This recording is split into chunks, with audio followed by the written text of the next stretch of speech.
Hello student, I am Rajni Gupta. Welcome to science solution. आज हम पढ़ेंगे क्लास 8 साइंस का चैप्टर 8 जिसका नाम है कोशिका संरचना एवं प्रकार। माने कोशिका क्या होती है, इसकी संरचना क्या होती है और इसके कार्य। तो आज हम इस पाठ में इन सब बातों पर चर्चा करेंगे। तो सबसे पहले अपन बात करेंगे कोशिका। तो कोशिका जैसे बच्चों आपने मकान देखा होगा, तो मकान अपना जो है कई ईंटों से मिलकर बना होता है ना बच्चों। तो जो कई ईंटें हैं तो तो मतलब अपने मकान की जो इकाई है वो क्या है, ईंट है ना। इसी प्रकार जो अपना जो शरीर है कई छोटी छोटी कोशिकाओं से मिलकर बना होता है, जिसे अपन कोशिका कहते हैं। छोटी छोटी इकाइयों से मिलकर जिसे अपन क्या कहते हैं, कोशिका कहते हैं। जी इसे अंगों की संरचनात्मक मूलभूत इकाई है। तो पेपर में आता है कोशिका किसे कहते हैं, तो ये हमारे शरीर की एक संरचनात्मक मूलभूत इकाई जिसे हम कोशिका कहते हैं। मतलब कोई भी जो चीज़ होती है, जैसे अपना मकान कई ईंटों से मिलकर बना हुआ होता है, तो पदार्थ का प्रत्येक कण है ना छोटे छोटे कणों से मिलकर बना होता है। उसी प्रकार जो अपना शरीर भी है कई छोटी छोटी कोशिकाओं से मिलकर बना होता है। तो जो कोशिका है ये हमारे शरीर की एक मूलभूत संरचनात्मक इकाई है। अब बात आती है कि इस कोशिका की खोज किसने की थी। ये पेपर में बहुत आता है कि कोशिका की खोज किसने की थी। तो कोशिका की खोज सर्वप्रथम रॉबर्ट हुक ने 1665 में की थी। और किस पर की थी, कॉर्क के पेड़ की एक छाल ली थी। पेपर में आता है कि रॉबर्ट हुक ने माने सबसे पहला मैं किस पर कोशिका की खोज की थी, तो कॉर्क के पेड़ की एक छाल ली थी। जब उसका सूक्ष्मदर्शी की सहायता से अध्ययन किया गया था तो उसमें मधुमक्खी के छत्ते के समान हमें आकृति दिखाई दी। उसमें ऐसे कई छोटे छोटे गोल गोल हमको क्या दिखाई दिए, कोष्ठ दिखाई दिए, जिसे रॉबर्ट हुक ने कोश का नाम दिया। हुक ने प्रत्येक जो छोटे छोटे कोश दिख रहे थे मधुमक्खी के छत्ते में, इसे उसने क्या नाम दिया, कोश का नाम दिया। किसने, रॉबर्ट हुक ने नाम दिया। रॉबर्ट हुक ने इसी प्रकार प्याज की अपन कोशिका देखते हैं, प्याज की झिल्ली की। तो प्याज की झिल्ली में जो अपन को ये दिख रही है, तो प्रत्येक जो कोशिका एक दो ऐसी कई कोशिकाओं से ये प्याज की झिल्ली अपन को दिख रही है। बहुत सारी कोशिका, ये ईंट की दीवार है। जिस प्रकार अपना मकान कई ईंटों से मिलकर बना होता है, तो मकान की इकाई ईंट है, उसी प्रकार प्याज है अपना पौधों की जो इकाई है, वो पौधों की इकाई में भी ये क्या, कोशिका है। और अपने जंतुओं के जो शरीर की जो इकाई है वो भी क्या है, कोशिका है। उसी प्रकार मुर्गी का जो अंडा होता है वो भी एक एकल कोशिका है। अगर कोई पूछे मुर्गी का अंडा क्या है, तो वो भी क्या है, एक एकल कोशिका है। अब अपन बात करते हैं सजीवों में कोशिका की संख्या, आकृति और साइज में भिन्नता। तो सजीवों में मतलब जंतुओं में, मानवों में और पेड़ पौधों में, है ना। इनमें जो आकृति होती है कोशिका की वो अनियमित होती है। कोई जो पौधा बड़ा होता है, कोई छोटा होता है, कोई जानवर बड़ा, कोई छोटा, चींटी, सभी तरह के जानवर, सभी में जो कोशिका की जो संख्या है अलग अलग है। क्योंकि पृथ्वी पर है लाखों जीव है, वह आकृति एवं साइज में भिन्न है। और उन अंगों की आकृति, साइज और कोशिका की संख्या में भिन्नता होगी कि नहीं होगी।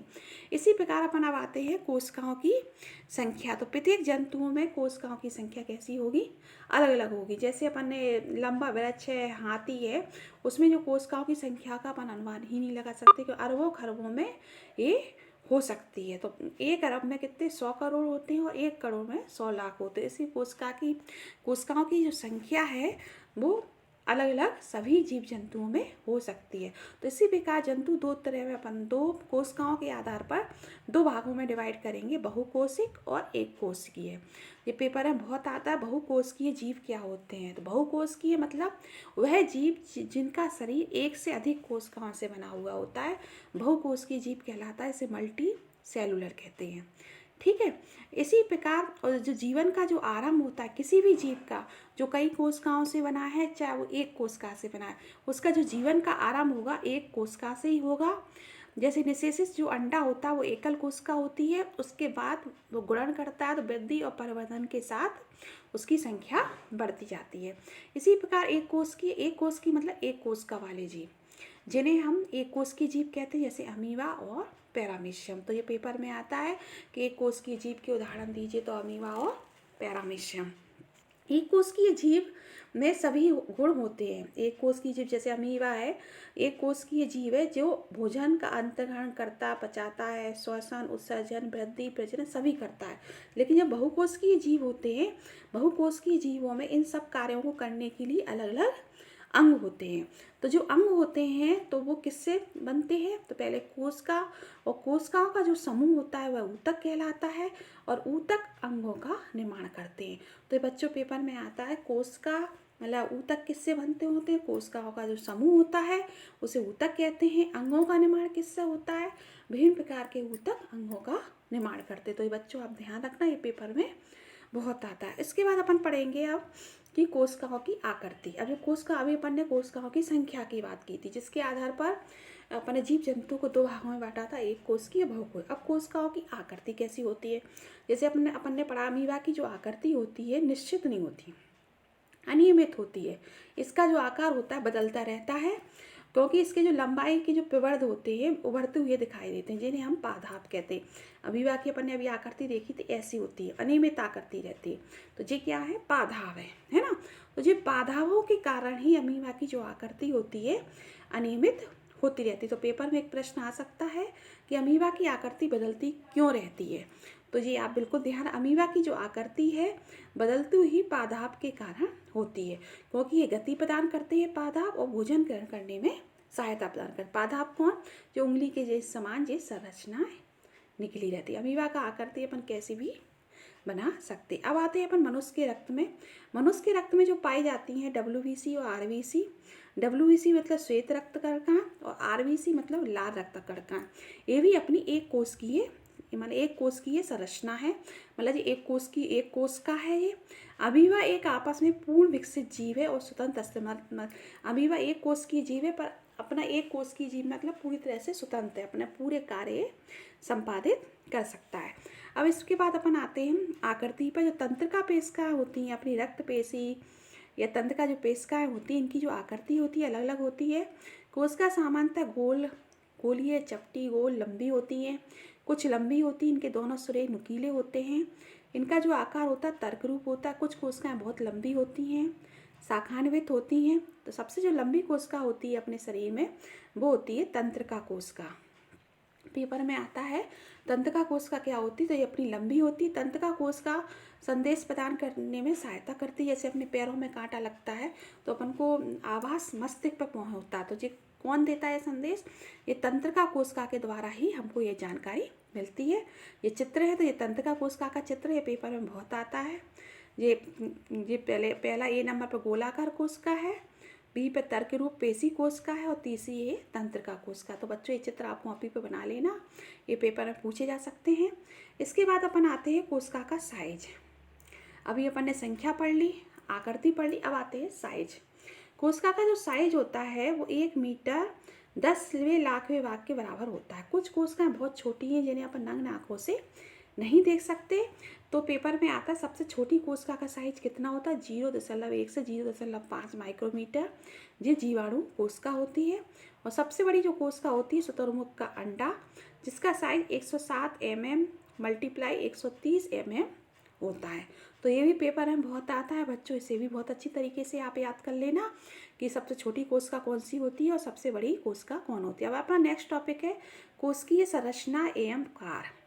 अपन कोशिका की संरचना पढ़ेंगे और उसके कार्य के बारे में पढ़ेंगे, क्योंकि अभी अपन ने पढ़ा था जो बहुकोशिकीय जीव होते हैं तो उनमें जो प्रत्येक अंग होते हैं अलग अलग कार्य के लिए, जैसे पाचन, स्वांगीकरण, अपशोषण, तो ये अलग अलग अंग अपने शरीर में काम करते हैं। उसी प्रकार पादप अंग भी विशिष्ट या विशेष कार्य करते हैं। उदाहरण के लिए जड़, जल और खनिजों के अपशोषण में सहायता करती है। पत्तियाँ क्या करती हैं? भोजन के संश्लेषण का कार्य करती हैं। तो इस प्रकार अपन ने समझा कि जो कोशिकाओं का जो समूह होता है वो ऊतक कहलाता है, और ऊतक से ही अंगों का निर्माण होता है। अब आते हैं कोशिका के भाग। तो सबसे पहले आती है कोशिका झिल्ली। ये अपनी कोशिका है और ये दिख रही है एक कोशिका झिल्ली है। तो कोशिका झिल्ली, कोशिका द्रव और केंद्रक। कोशिका द्रव कोशिका झिल्ली के अंदर ही, मतलब कोशिका जो झिल्ली इसी के अंदर केंद्रक होता है और इसी के अंदर ये कोशिका द्रव्य होता है। जो जी केंद्र जो कोशिका झिल्ली होती है इसे अपन कहते हैं प्लेज्मा झिल्ली भी कहते हैं। ये सरंध्र होती है। तो बच्चों ये पेपर में आता है कोशिका झिल्ली किसे कहते हैं, तो इसी को प्लेज्मा झिल्ली भी कहते हो। ये सरंध्र होती है और ये पदार्थों के आवागमन में भिन्न पदार्थों जो भिन्न पदार्थ जो अपन खाते उसके आवागमन को नियमन करती है ना नियंत्रण करती है। ठीक है। और फिर कोशिका के अंदर एक और झिल्ली होती है जिसे अपन कोशिका भित्ति कहते हैं, है ना। कोशिका भित्ति मतलब ये अपनी कोशिका है, इसके ऊपर एक और आवरण रहता है, ये कोशिका भित्ति होती है। तो ये जंतुओं में नहीं पाई जाती, ये केवल पौधों में पाई जाती है। पौधों में क्यों पाई जाती है, ये प्रश्न आता है कि पौधों में कोशिका भित्ति की क्यों आवश्यकता होती है। तो क्यों होती है, क्योंकि पौधों में जो कोशिका झिल्ली कहते हैं कि एक बाहरी मोटी परत होती है, इसे हम कोशिका भित्ति कहते हैं। ये पौधों के जो अंग होते हैं बहुत मुलायम होते हैं, तो उनकी सुरक्षा के लिए ये बहुत आवश्यक होती है। और ये पादप कोशिकाओं को ताप में परिवर्तन, तीव्र गति से चलने वाली वायुमंडलीय नमी, इन सबसे सुरक्षा की आवश्यकता है। इसलिए पौधों में क्या पाई जाती है, कोशिका भित्ति पाई जाती है। तो ये भी आप बहुत अच्छी तरीके से याद कर लेना कि पौधों में कोशिका भित्ति क्यों पाई जाती है और जंतुओं में नहीं पाई जाती है। अब अपन आते हैं नेक्स्ट पॉइंट पर कि अब कोशिका द्रव्य। अब अपन ने पढ़ा ये कोशिका है ना, एक मिनट, ये कोशिका है आपकी और ये कोशिका भित्ति है जो पौधों में पाई जाती है।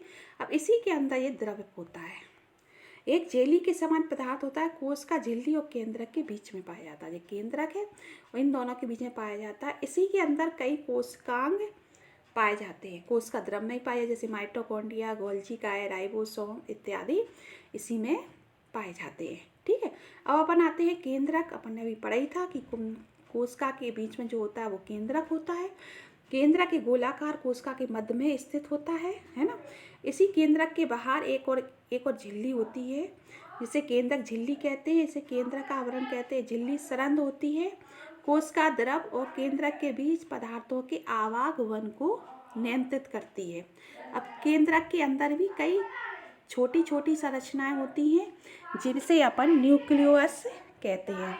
क्या कहते हैं, न्यूक्लियस कहते हैं, या हिंदी में केंद्रिका कहते हैं। ठीक है। तो ये भी पेपर में बहुत आता है, केंद्रिका किसे कहते हैं, न्यूक्लियोलस किसे कहते हैं। तो केंद्रक के अंदर कई छोटी छोटी सघन संरचनाएं पाई जाती हैं जिन्हें अपन जैसे अपना ये कोशिका हुई, कोशिका के अंदर केंद्रक और केंद्रक के अंदर कई बिंदु के समान जो संरचनाएं दिख रही हैं ये होती हैं न्यूक्लियस। अब इसी केंद्रक में एक धागे के समान जो संरचनाएं होती हैं, ये केंद्रक है, इसमें एक धागे के समान संरचनाएं होती हैं जिन्हें हम कहते हैं क्रोमोसोम्स। क्या कहते हैं, क्रोमोसोम्स कहते हैं। इन्हीं क्रोमोसोम्स में एक बिंदी के समान संरचनाएं होती हैं जिन्हें हम कहते हैं जीन। ये जीन क्या होते हैं, ये गुणों को, आनुवंशिक गुणों को एक पीढ़ी से दूसरी पीढ़ी में पहुंचाते हैं। तो बच्चों ये बहुत आता है पेपर में, जीन किसे कहते हैं। तो जीन क्या करते हैं, आनुवंशिक गुणों और लक्षणों को अगली पीढ़ी में स्थानांतरित करते हैं। और जो क्रोमोसोम्स हैं कोशिका विभाजन के समय ही हमें दिखाई देते हैं। अब अपन आते हैं प्रोटोप्लाज्म में क्या होते हैं। अभी जीन के बारे में अपन ने पढ़ ही लिया, पेपर में आता जीन क्या होता है। जीन सजीव में आनुवंशिक की इकाई है, यह जनक या संतति की आनुवंशिक लक्षण के स्थानांतरण का नियंत्रण करते। मतलब माता पिता के कुछ लक्षण बच्चों में आते, जैसे माता पिता की या माँ की आँख भूरी है तो बच्चे की भी भूरी होगी, अब माँ के बाल घुंघराले बाल हैं तो बच्चे के भी होंगे। तो जो गुण है, जीन है जो एक पीढ़ी से दूसरी पीढ़ी में आते हैं, तो जो जीन के द्वारा ही आते हैं। अपन बात करते हैं प्रोटोप्लाज्म में क्या होता है। प्रोटोप्लाज्म में उसे कहते हैं कोशिका द्रव और केंद्रक का द्रव दोनों सम्मिलित होते हैं, जिसे हम प्रोटोप्लाज्म कहते हैं। जैसे अपनी ये कोशिका है और ये केंद्रक है, तो इन दोनों को ही हम क्या कहेंगे, प्रोटोप्लाज्म कहेंगे। ठीक है। ये जीव द्रव कोशिका का जीवित पदार्थ होता है। अब अपन आते हैं प्रोकैरियोटिक कोशिकाएं और यूकेरियोटिक कोशिकाएं। ये पेपर में बहुत आती हैं, प्रोकैरियोटिक और यूकेरियोटिक। तो प्रोकैरियोटिक जो होता है उसमें केंद्रक, जैसे अपन ने भी पढ़ा था कोशिका और ये केंद्रक, तो कुछ केंद्रक में एक केंद्रक झिल्ली पाई जाती है। ठीक है। और कुछ में नहीं होती। जिसमें केंद्रक झिल्ली क्या होती, अनुपस्थित होती है, वो होती है प्रोकैरियोटिक। ठीक है। और जिन कोशिकाओं में झिल्ली युक्त केंद्रक पाया जाता है वो होती है यूकेरियोटिक कोशिकाएं कहते हैं।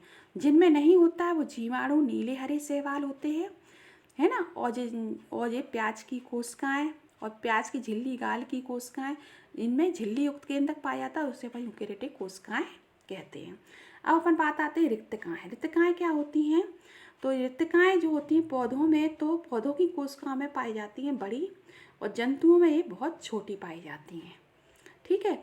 और जो जो ट्रांसकेशिक पत्तियों की कोशिकाएं कोशिका द्रव में जो बिखरी हैं विभिन्न रंगों के, जिन्हें हम कहते हैं प्लेस्टेड कहते हैं। कोशिका द्रव में बिखरे हुए रहते हैं, जैसे कोशिकाएं इस वजह से बिखरे रहते हैं कुछ संरचनाएं, जिन्हें हम कई रंगों के होते हैं, जिन्हें हम प्लेस्टेड कहते हैं। जो हरा रंजक होता है जिसे हम क्लोरोफिल कहते हैं, जिससे क्या होता है पत्तियों का जो रंग होता है क्लोरोफिल के कारण ही होता है। पेपर में आता है पत्तियों का हरा रंग किसके कारण होता है, तो क्लोरोफिल या क्लोरोप्लास्ट के कारण ही होता है। और जो क्लोरोफिल होता है प्रकाश संश्लेषण के लिए आवश्यक होता है। तो जो प्लेस्टिड होते हैं जिन्हें ही हम क्लोरोप्लास्ट या हरित लवक भी कहते हैं। हरे रंग के जो प्लेस्टिड को हम क्या कहते हैं, क्लोरोप्लास्ट या हरित लवक कहते हैं। तो बच्चों ये आपको समझ में आ गया होगा। अपन हम नेक्स्ट आते हैं पादप और जंतु कोशिका में तुलना। तो ये बहुत आता है कि पादप और जंतु कोशिका में तुलना करना। तो सबसे पहली ये पादप कोशिका है, दूसरी है जंतु कोशिका है ना। तो सबसे पहले अपन बात करेंगे, सबसे कोशिका झिल्ली की बात करेंगे। तो कोशिका झिल्ली दोनों में उपस्थित रहती है। अपन ने भी पढ़ा था कि कोशिका झिल्ली कोशिका को आकार प्रदान करती है। तो ये कोशिका जो झिल्ली है ये दोनों में उपस्थित है। कोशिका भित्ति किसमें पाई जाती है, पादपों में पाई जाती है। डबल आवरण है ना, इसका सिंगल आवरण है, इसका डबल है पादप कोशिका का। तो इस कोशिका भित्ति पादप कोशिकाएं पाई जाती है, जंतु कोशिका में नहीं पाई जाती। केंद्रक जो होता है पादप कोशिका का, देखो आप बिल्कुल कहाँ है, परिधि के माने परिधि के पास, और इसका बिल्कुल सेंटर पे जंतु कोशिका का। तो जंतु कोशिका का बिल्कुल बीचों बीच होता है और पादप कोशिका का परिधि के पास होता है। फिर केंद्रक झिल्ली दोनों में उपस्थित है ना। केंद्रक क्या है, दोनों में, केंद्रक जो झिल्ली होती है दोनों में उपस्थित होती है। फिर आता है हरित लवक। तो हरित लवक आप देख रहे हैं, हरे रंग की जो संरचना दिख रही है ये पादप कोशिकाओं में पाई जाती है, और जंतु कोशिका में तो हरे रंग का कोई काम ही नहीं है ना। तो क्योंकि पौधों में प्रकाश संश्लेषण की क्रिया होती है तो पौधों में ही हरा रंग पाया जाता है, तो पौधों में हरित लवक पाया जाता है, जंतु कोशिका में नहीं पाया जाता है, ठीक है। नेक्स्ट आते हैं अपन रिक्तिकाएँ। अब रिक्तिकाओं की बात करेंगे तो रिक्तिकाएँ अपन ने पढ़ी थी। ये रिक्तिका है, इतनी बड़ी ये दिख रही है, ये रिक्तिका है। तो पादप कोशिका में जो रिक्तिका होती है बड़ी होती है, और जंतु कोशिका में ये छोटी छोटी रिक्तिकाएँ पाई जाती हैं। तो बच्चों पादप कोशिका जंतु कोशिका का अंतर हो गया, आपको समझ में आ गया होगा, ठीक है। अब अपन आते हैं इसके मेन प्रमुख शब्दों पे। कोशिका, अभी अपन ने पढ़ा, कोशिका मानव शरीर की एक संरचनात्मक छोटी इकाई है। कोशिका झिल्ली क्या होती है, कोशिका झिल्ली अपन ने पढ़ा, इसी को हम प्लेज्मा झिल्ली भी कहते हैं, जो एक कोशिका को दूसरी कोशिका से अलग करती है और पदार्थों के आवागमन को भी नियंत्रण करती है, ठीक है। कोशिका भित्ति क्या होती है, कोशिका के बाहर एक और आवरण होता है जो कोशिका झिल्ली की सुरक्षा करती है ना, उसे अपन कोशिका भित्ति कहते हैं, और ये पादप कोशिकाओं में पाई जाती है। हरित लवक भी एक हरे रंग का वर्णक होता है जो कोशिका द्रव में फैला हुआ होता है, और ये पत्तियों को हरा रंग प्रदान करता है और प्रकाश संश्लेषण में सहायक होता है। गुणसूत्र क्या होते हैं, गुणसूत्र अपन ने पढ़े, केंद्रक, ये कोशिका है, कोशिका के अंदर जो केंद्रक है, केंद्रक के अंदर, अब केंद्रक अलग से बनाओ, इसके अंदर ये धागे के समान संरचनाएं होती हैं जिन्हें हम गुणसूत्र कहते हैं। और इसी के अंदर अपन जीन भी पढ़ेंगे, इसके अंदर गुणसूत्र के ऊपर ही बिंदु के समान संरचनाएं होती हैं जिन्हें अपन जीन कहते हैं। जीन के द्वारा ही आनुवांशिक गुण एक पीढ़ी से दूसरी पीढ़ी में जाते हैं। जैसे मम्मी के बाल घुंघराले हैं तो एक आध बच्चे के बाल भी घुंघराले होंगे, या अगर किसी की आँखें भूरी हैं तो किसी एक बच्चे की आँखें भी भूरी हों। तो जो गुण है एक पीढ़ी से दूसरी पीढ़ी में जा रहे हैं वो जीन के द्वारा ही जाते हैं। अब अपन आते हैं कोशिका द्रव। कोशिका के अंदर जो द्रव्य पाया जाता है ये कोशिका है, और ये केंद्रक है, इसके बीच जो द्रव पाया जाता है इसे अपन कोशिका द्रव्य कहते हैं। यूकेरियोटिक कोशिकाएं किसे कहते हैं, अभी अपन ने पढ़ी थी। यूकेरियोटिक कोशिकाएं जिसमें माने केंद्रक पाया जाता है, यूकेरियोटिक और प्रोकैरियोटिक। यूकेरियोटिक में जिसमें केंद्रक के बाहर एक केंद्रक झिल्ली पाई जाती है ना, उसे अपन यूकेरियोटिक कोशिका कहते हैं। प्रोकैरियोटिक कोशिका में केंद्रक झिल्ली कैसी होती है, अनुपस्थित होती, मतलब केंद्रक के बाहर कोई एक आवरण नहीं होता। केंद्रक झिल्ली जो होती है अनुपस्थित होती है। अब आते हैं नेक्स्ट बहुकोशिक। तो बहुकोशिक क्या होता है? ऐसे जीव जंतु जो एक से अधिक कोशिकाओं से मिलकर बने होते हैं बहुकोशिकीय जीव कहते हैं। और एक कोशिकीय जीव किसे कहते हैं? जो एक कोशिकाओं से मिलकर बनते हैं। केंद्रक झिल्ली, केंद्रक के बाहर जो आवरण पाया जाता है उसे अपन केंद्रक झिल्ली कहते हैं, है ना। ये केंद्रक को क्या करती है? आकार प्रदान करती है। और ये भी सरंध्र होती है। कोशिका द्रव और केंद्रक के बीच पदार्थों के आवागमन को नियंत्रित करती है। केंद्रक भी अपन ने पढ़ा, केंद्रका और केंद्रक। एक केंद्रक के अंदर छोटी छोटी गोल संरचनाएं होती है। अपनी कोशिका है और जो केंद्रक है, और केंद्रक के अंदर कई छोटी छोटी गोल जो संरचनाएं होती हैं जिन्हें हम केंद्रिका या न्यूक्लियस कहते हैं। और केंद्रक ये है। केंद्रक के फिर आता अंग। अंग क्या होते हैं? विभिन्न ऊतकों से ही अपन अभी पढ़ा था, अपना शरीर कोशिकाओं से मिलकर बनता है। कोशिकाओं का जो समूह है वो ऊतक कहलाता है और ऊतकों से अंगों का निर्माण होता है। कोशिकांग क्या होते हैं? कोशिकांग जो कोशिका द्रव में कई अंग पाए जाते हैं, कई द्रव पाए जाते हैं, जिसे अपन कई संघटक पाए जाते हैं, जिसे अपन क्या कहते हैं? कोशिकांग कहते हैं। जैसे माइटोकॉन्ड्रिया, गोल्जी का है, राइबोसोम। प्लेज्मा झिल्ली अपन अभी पढ़ा ही था। ये कोशिका झिल्ली को ही प्लेज्मा झिल्ली कहते हैं। प्लेस्टेड, ये हरे रंग का वर्णक होता है। ये पादप कोशिकाओं में पाया जाता है। ये हरे रंग के प्लेस्टेड में क्या क्लोरोफिल पाया जाता है। क्लोरोफिल को ही हम क्लोरोप्लास्ट कहते हैं। इसी से पेड़ पौधे फोटोसिंथेसिस की क्रिया करते हैं। प्रोकैरियोटिक अभी अपन ने पढ़ा ही था। अभी यूकैरियोटिक पढ़ा था प्रोकैरियोटिक, जिसमें केंद्रक के बाहर केंद्रक झिल्ली एब्सेंट होती है। ये केंद्रक है और इसके बाहर एक भी आवरण नहीं होता। ये केंद्रक झिल्ली जो होती है ये कैसी रहती है? एब्सेंट रहती है ये वाली। इसे अपन कहते हैं प्रोकैरियोटिक कोशिका। और जिसमें ये उपस्थित रहती है, प्रेजेंट रहती है, उसे कहते हैं यूकैरियोटिक कोशिका। पादप किसे कहते हैं? पादप भी मैंने बताए थे। अमीबा की जो आकृति होती अनियमित होती है, तो ये उंगली के समान जो संरचना देखिए पादप है। इन्हीं के कारण ही अमीबा गति करता है, भोजन को ग्रहण करता है। इसी के कारण अमीबा की जो आकृति है वो बदलती रहती है। फिर एक कोश की जीव मैंने बताए दिए थे, जो एक कोशिका से बने होते हैं, एक कोश की जीव कहलाते हैं। जैसे अमीबा पैरामीशियम, श्वेत कोशिका, ये भी एक कोशिका है जो अपने शरीर को सुरक्षा प्रदान करते हैं। रितिका पौधों में बड़ी पाई जाती है और जीव जंतुओं में छोटी रितिकाएँ पाई जाती हैं।